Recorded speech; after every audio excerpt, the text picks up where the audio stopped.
Oh my gosh. I played Resident Evil Zero. I did not have a good time with that game. Now, it's not because it's different from the couple of Resident Evil games I played, like 7 and the second remake. But it's the fact that it has... My biggest problem with that game is that there's no item box. I mean, the only real positive thing I have to say about Resident Evil Zero is that when you drop an item or discard an item, it doesn't disappear, it just drops to the ground, but that's it! I had trouble getting through the game. I ran out of ammo at one point, and one of us died, and the partner mechanic sucked. So, I wanted to go through a lot of the Resident Evil games chronologically, from 0 to 6. But I gave up Resident Evil 0. What does the completionist have to say about this? I really hope it gets a look at its score. If it gets to the play it or higher, then he doesn't know what he's talking about. I'm sorry, but he just doesn't. What happened with Resident Evil Zero? It debuted during what is arguably the heyday of the RE franchise. It boasted the same rich resources and design philosophies that were responsible for the series' revitalization on the Nintendo GameCube, and yet it remains relatively unknown and unloved. It's difficult to imagine how a game so close in form and function to the beloved Resident Evil remake can be so utterly ignored by fans, especially when you consider how many shockingly innovative features this prequel actually introduced. But I won't have to imagine for long, because today I'm gonna find out for myself why this game was so overlooked when I complete Resident Evil Zero. For me, I think it's overlooked for pretty good reasons. Hey everyone, it's Christmas time. You know what that means? It's not Christmas time yet. It hasn't been even Thanksgiving yet. Hey everyone, and welcome back to The Completionist, where we don't just beat the games, we complete them. This time around, I'm taking a look at yet another black sheep title. But whereas most unpopular franchises entries represent the absolute nadir in quality, Resident Evil Zero is almost always regarded as merely middling at worst. But even though it isn't outright hated, Resident Evil Zero is disregarded more often than not. In order to understand exactly what went wrong, I'm starting my investigation at the point at which everything was going right for Resident Evil. What's with the glove?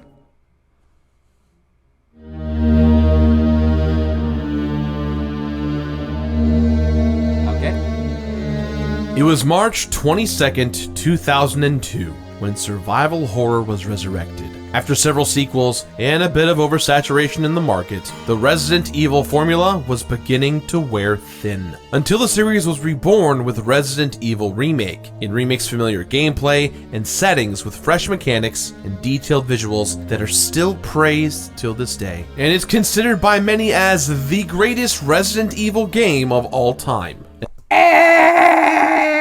It's 2 remake. And less than a year later, we got Resident Evil Zero. It shared a lot in common with its predecessor, with both utilizing a modernized version of classic RE gameplay, creating disturbing environments with pre-rendered backgrounds, and taking place in virtually the exact same setting as the other one. And yet, RE0 hasn't stood the test of time nearly as well. What should have been a guaranteed critical hit instead forced classic RE into retirement, necessitating a drastic shift for the series not long after. Maybe 2 Nintendo exclusive Resident Evils being released so close to one another was simply too much for players. But one thing is certain, Resident Evil Zero was the death knell of vintage RE.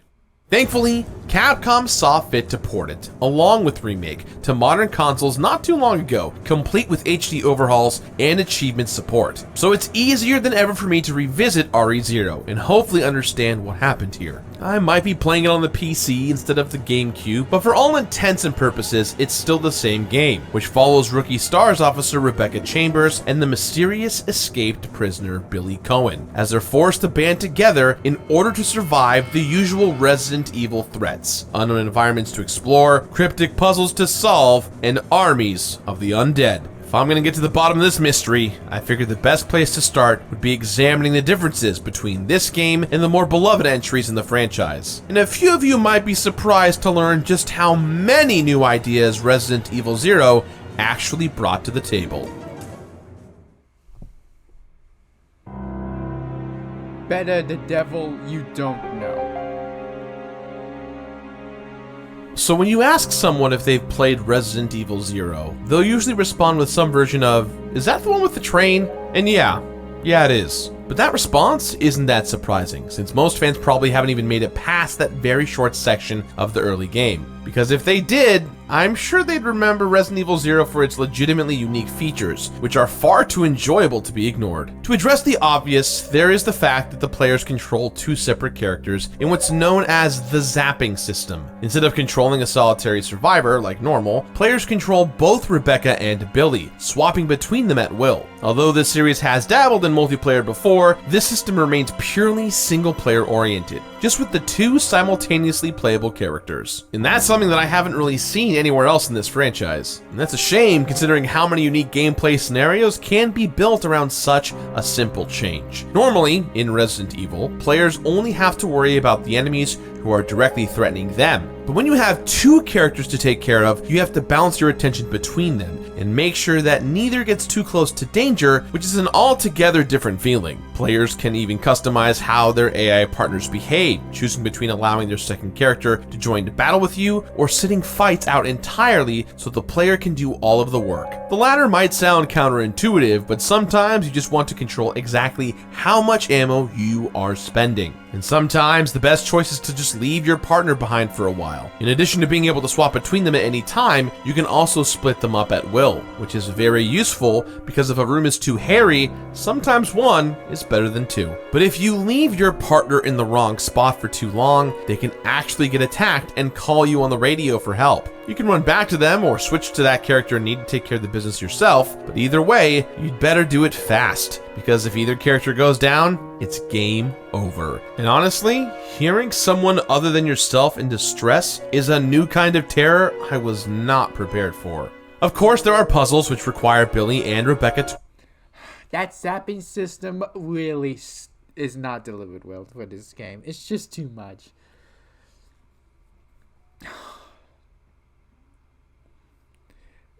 I really think that zapping system isn't a good idea to begin with. I really don't think so at all. I mean, with the amount of enemies you're facing in-game... okay. I think the problem is the amount of ammo you're not getting from. Like, if you had like a 60, 90 handgun bullets, then I'd probably forgive this a little more, but I ran out of bullets. I think that's probably the major problem. Could the zapping system work? Yes, but I needed more ammo for both me and my partner because I died way too many times and ran out of ammo a few times. Cooperate, and even more interestingly, require them to split up. When these moments of forced separation occur, you're compelled to carefully choose which item each one will get, taking full advantage of Resident Evil 0's item swapping feature. Now, these choices end up really mattering, since there aren't really any inventory upgrades in this game. But I guess it's because having both characters around feels like having 12 item slots at all times. And that might just be the reason Capcom chose to make such a drastic change to the way the items work in Resident Evil 0. In a truly revolutionary move for the series, there are no item boxes in the game at all. Instead, players can simply drop whatever items they like wherever they are, and they'll simply remain there. It sounds strange when we're all used to the mysterious magic of Resident Evil's item boxes, but that's not how things work here. This makes for a totally unorthodox experience that I'm surprised more Resident Evil titles haven't incorporated. Now, I'm pretty sure this design decision is the reason why this game is a bit smaller in size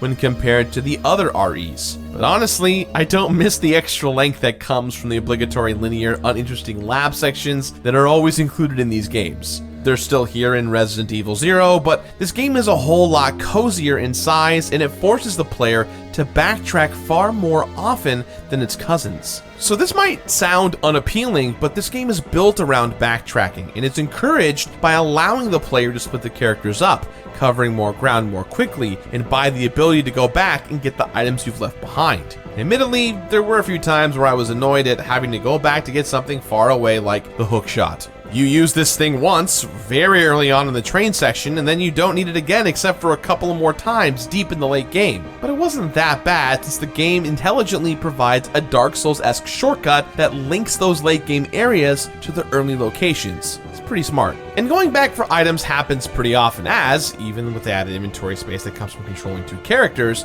there are plenty of times when players will have to make tough decisions about what items to leave and what items to take. Back when Resident Evil 0 was originally being developed for the Nintendo 64, Capcom stated that it was intended to be harder than its predecessors. Maybe that's where all these bizarre choices came from. While I don't think this game is any harder than the other REs, it is a bit more unique with its rewards. Beating the game for the first time will unlock Wesker mode, and no, it's not the usual mercenary shoot-'em-up mode either. It's the Resident Evil 0 campaign all over again, except with Billy being replaced by Albert Wesker. And this mode is utterly fascinating. You get to play as the main man himself, along with a version of Rebecca that's clearly one of Wesker's mind-controlled thralls. Yeah, it's just a skin for her, and we've gotten plenty of skins for our RE protagonists before, but we've never been able to play as altogether different characters before. At least not in the main campaign. This is a first as far as I know, and I had no idea it even existed. While Wesker has the exact same voice actor and dialogue as Billy in these cutscenes, during gameplay, he's his own man, with 2 unique special moves all his own. He's got a dash that's admittedly hard to control, and it doesn't even stop him from getting grabbed by the ghoulies, but it's undeniably badass looking. And then there's this incredible technique called the Death Stare. This thing can be charged up to 3 levels, dealing more damage the longer it's held, and it's one of the coolest ways you could ever play through a Resident Evil campaign. Many of us know how cathartic it feels to go back into a game with an infinite rocket launcher, but making people's heads explode just by looking at them has that beat, hands down. I'm sorry, but I prefer shooting their heads off instead of blowing their heads off with my mind. I'm sorry, but no.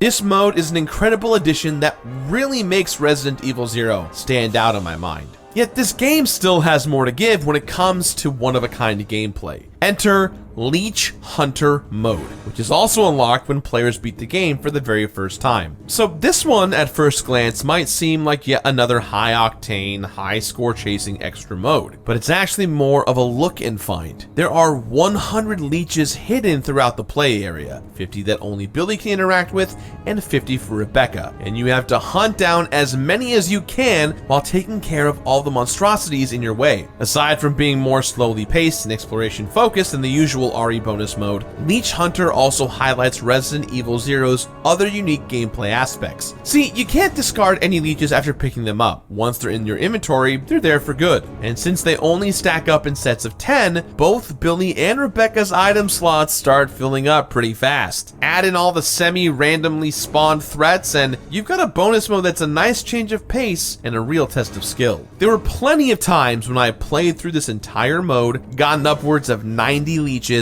only to die at the very end because I had no more room in my inventory for weapons and ammo, leaving myself defenseless. But eventually, I changed my game plan. I cleared out every single enemy first and foremost, while my inventory was leech-free and flexible. And when it was all quiet, I went back and picked up all those leeches at my leisure. And for my perfect score, I got some pretty cool unlockables, including an early game magnum for the campaign and infinite ammo for every single weapon. So I found Leech Hunter mode a breath of fresh air, and I seriously hope to see things like this in future Resident Evils. Its ability to accommodate collection enthusiasts, speedrunners, and everyone in between means that it can comfortably exist alongside more traditional mercenary modes. I'm just sad that I'm only experiencing it now. Ultimately, I believe that the zapping system and the lack of item boxes stand right alongside laser-sighted targeting and being hounded by a hulking monster as some of the best RE mechanics. But I can't pretend that Resident Evil Zero is perfect. The game has some features that are true hidden gems, but it's also got glaring issues that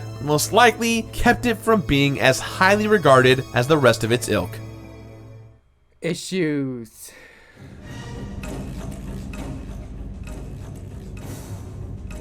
There's something familiar about all this. What? So, while plenty of other titles in the Resident Evil series have been, at one time, exclusive to one console, by 2002, the classics were all pretty much widespread due to ports. And then, there was Resident Evil Zero, whose exclusivity certainly didn't help it find a wide audience. And unfortunately, those who did manage to discover Resident Evil Zero may have been quickly turned off by its over-adherence to past formulas and by its inherently flawed premise. That premise, of course, takes place on the night before the infamous events of the original Resident Evil. Revisiting much beloved locations and events from new angles is a hallmark of prequel stories. And yet another tenet of prequels is to avoid interfering with or contradicting already established elements by any means necessary. Basically, due to its very nature, there was no way Resident Evil Zero was ever going to have any meaningful impact on the greater Resident Evil mythos. I mean, for example, we know Rebecca is going to make it safely through RE0 since she inevitably has to participate in the events of the first game. But that doesn't mean that she couldn't have had any development at all. Rebecca has no character arc in RE0, which ideally should have been her time to shine. Instead, she's cast as someone who merely reacts to things around her, with no agency of her own, solely defined by her half-baked dilemma about whether or not to turn Billy over to her superiors. Billy himself is tragically even less defined than Rebecca. He has virtually no character development, no personality, and no impact on either this game's story or the overall Resident Evil narrative. As far as I know, no one in this universe ever mentions him again. The only information about him that players are given is a lame backstory that doesn't even come close to making me care about him. As I come to understand how easy it must have been for players to completely forget that Billy exists, I also can't help but wonder why someone like Rebecca's CEO, Enrico, wasn't chosen as her partner. RE0 would have been much more engaging if it had explored their well-established and well-defined dynamic, not to mention retroactively making us care more about his ultimate fate in the original Resident Evil. But even if that were the case, there would still be so many lingering questions due to the very existence of this game. You'd think Rebecca would have more to say to Chris Redfield when they met, considering how she spent the entire previous night fighting off monsters and uncovering critical information about Umbrella's ties to a deadly virus. But no, the events of Resident Evil Zero are never really mentioned ever again, almost like Rebecca herself forgot about them. And if Rebecca can forget, then I can't really blame players for forgetting too. This game's setting and its similarities to the original is also an issue. Although this train is pretty idiosyncratic, the rest of the game's locations feel like a step-by-step rehash of RE1, which is particularly egregious since a lot of players back in 2002 had just finished playing the game only a few months before even trying RE0. The majority of the game takes place in this Umbrella training facility, which just happens to have a similar layout to a particular creepy mansion that I know. It's not one for one, but the similarities are still glaring. And it's not that I dislike this location. It's the best one in the game. It's just that it doesn't help Resident Evil Zero establish its own sense of visual identity. RE2 had the police station. RE3 had the streets of Raccoon City. And even Code Veronica had a prison island and Antarctica to set it apart. RE0, on the other hand, just checks all the franchise's tropes off of the list. Creepy mansion, underground area, industrial location, and a final escape with the race against the clock. There's a reason that this formula worked for so long, but if you stick to it this hard without sufficient innovation, then you're bound to get lost in the shuffle. As stated previously, this game does indeed innovate successfully. The Leechman enemies are great. They're both unnerving in their human-like appearance and novel in their exploding self-defense technique, but some other attempts at innovation just reveal an overall lack of inspiration. I feel like the the developers must have eventually lost sight of what makes zombies creepy in the first place. They're a perversion of something that was once safe and familiar, like a man or man's best friend. But insects are already somewhat creepy, and a howling ape is already unsettling. Making one of them giant and throwing battle damage on the other and calling it a day doesn't really terrify me. It's just weird, man. All of these criticisms became clearer to me as I continually beat Resident Evil Zero's campaign over and over again. There are a few achievements that task players with beating the game in specific ways, such as without saving, without healing, and of course, by beating it on the hardest difficulty under 3.5 hours for that coveted S ranking. So as I was working on getting them all, I understood just how this game went unnoticed. The few fascinating deviations that it did make were simply drowned out by the overly safe and familiar choices. When this game first came out, it was apparently one of the first times that some critics began criticizing the classic take controls as outdated. I think that may have been the first clue that, at the time, this series needed something drastically different from the norm in order to survive.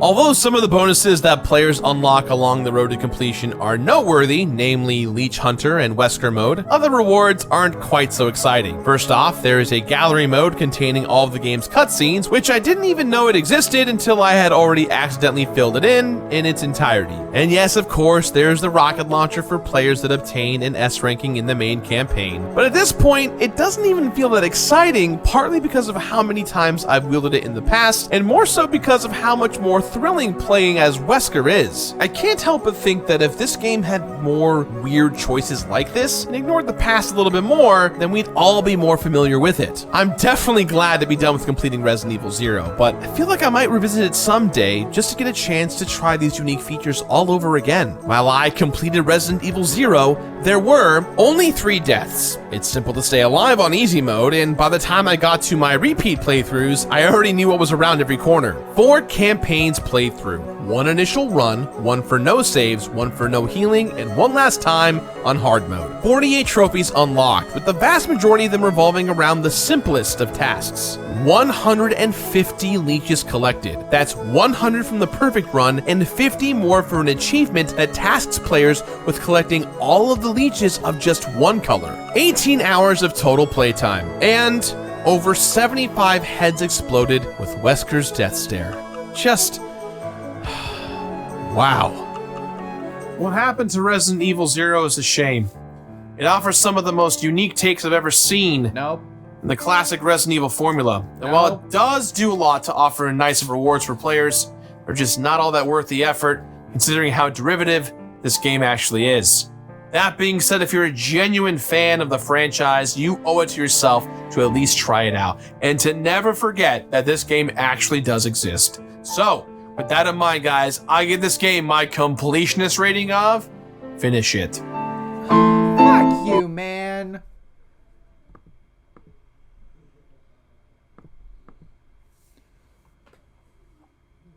I'm sorry, but I completely disagree with him. I hated the mechanics of the game. No item boxes and the partner stabbing mechanic.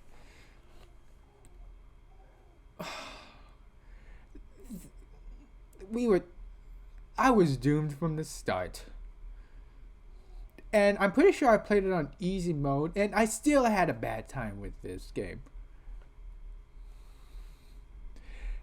And one of the Resident Evil fans that encouraged me to play other games said that I'm not really missing much.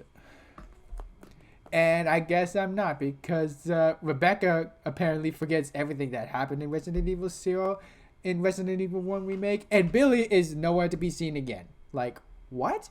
Where is he?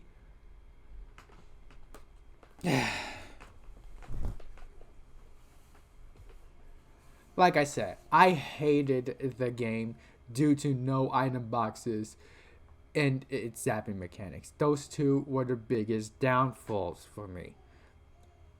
I mean, it's cool that you can drop an item without... it's cool that you can leave or discard an item and it won't disappear forever. I wasn't sure how it didn't really make that much sense in Resident Evil 2 and 7. And apparently, from what I've seen, there's plenty of ammo to go around, but you're going around in tight spaces. And you're fighting off hordes of evil. You're spending your ammo and your health. I mean, the zombies were bad enough, but there's other enemies to deal with, and some of them are too tough. Like, I just keep shooting them and shooting them. I sometimes leave, but I just can't leave. Like, I couldn't play that game anymore because I couldn't take it. I couldn't take the game because of its stupid mechanics. Could the mechanics work? Maybe, but I really don't think it works here. I miss the item boxes. I mean, it's one thing for the player to come along with you, but to have to do the sapping mechanic...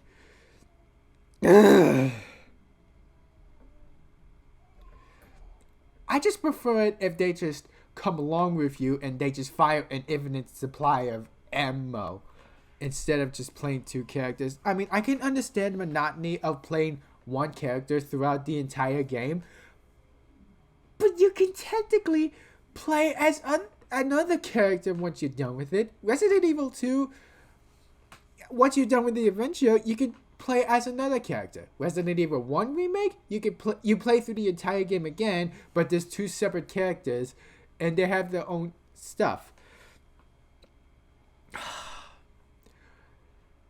Rebecca and Billy, they have their quirks, but the mechanics just doesn't work for this game. Now, not about the partner savvy mechanic. It just popped up to my head. Maybe it could work with Sonic the Hedgehog games, Sonic Heroes. I enjoyed that game because of its partner mechanic. You can switch at any time, and it works in Sonic Heroes. It doesn't work in Resident Evil 0. I prefer if they just come along with you and fire an infinite supply of bullets. Handgun bullets, to be precise.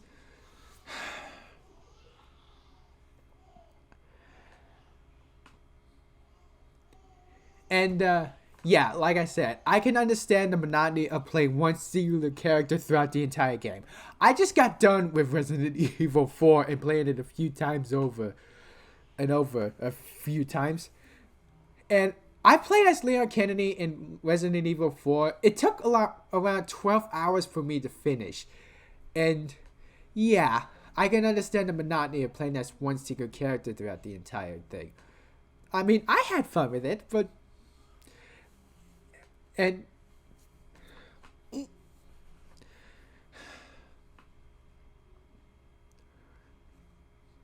another thing that confuses me, the T virus thing.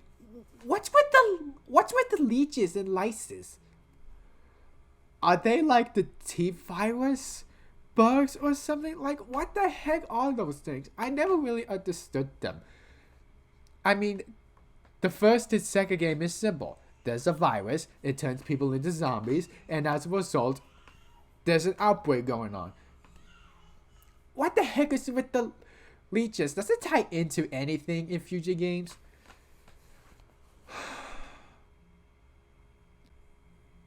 I played Resident Evil 1, the original second game, and of course fourth, and I had some good times. If you decide to play Resident Evil 0 again, or if you want to play Resident Evil 0 and see for yourself, just one warning, you will probably not be happy with this game. Just, if you really are desperate to play this, get this at a low price or play on an emulator. Preferably play on an emulator. I'm just glad I got a cheap price whenever the games were on sale for Steam. Anyways, that's all I have.